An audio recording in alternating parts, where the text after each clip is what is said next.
கல்வி கடன் ரத்து இல்லை, விவசாயிகளுக்கு அடிப்படை ஆதார விலை இல்லை, கார்ப்பரேட் நிறுவனங்களுக்கு மட்டும் 68,607 கோடி ரூபாய் கடனை ரத்து. இதுதான் மோடி அரசு என்ற கனிமொழி விமர்சித்துள்ளார்.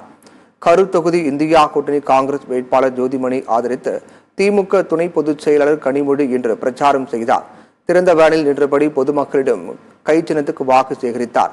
அப்போது பேசிய கனிமொழி, கரூர் தொகுதி மக்களுக்காக ஸ்மார்ட் கிளாஸ் 15க்கும் மேற்பட்ட பாலங்கள் கொண்டு வந்தவர் ஜோதிமணி என்று புகழாரம் சூட்டினார். கரூர் தொகுதிக்காக நாடாளுமன்றத்தில் பேசி போராடி சஸ்பெண்ட் ஆனவர் ஜோதிமணி என்றும் கனிமொழி கூறினார். பிரதமர் மோடி எந்த வாக்குறுதியும் நிறைவேற்றவில்லை என்ற கனிமொழி 410 ரூபாய் விலையில் இருந்த சிலிண்டர் விலையை 1100 ரூபாயாக உயர்த்தியதுதான் மோடி அரசின் சாதனை என்று தெரிவித்தார். கல்வி கடன் ரத்து இல்லை, விவசாயிகளுக்கு அடிப்படை ஆதர விலை இல்லை, கார்ப்பரேட் நிறுவனங்களுக்கு மட்டும் 68,607 கோடி ரூபாய் கடன் ரத்து. இதுதான் மோடி அரசு என்றும் கனிமொழி விமர்சித்தார். இங்க படிக்கிற பிள்ளைங்க படிச்சுட்டு வேலை இல்லாம கஷ்டப்படுது.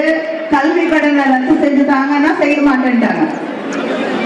விவசாயிகளுக்கு அடிப்படை ஆதார விலை கொடுங்கன்னு போராடிட்டு இருக்காங்க, தரல.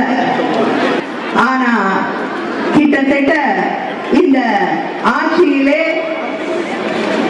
68,607 கோடி கடன் ரத்து செய்யப்பட்டிருக்கு. யாருக்கு? கார்ப்பரேட் நிறுவனங்களுக்கு. ரொம்ப கஷ்டப்படுறாங்க பாருங்க.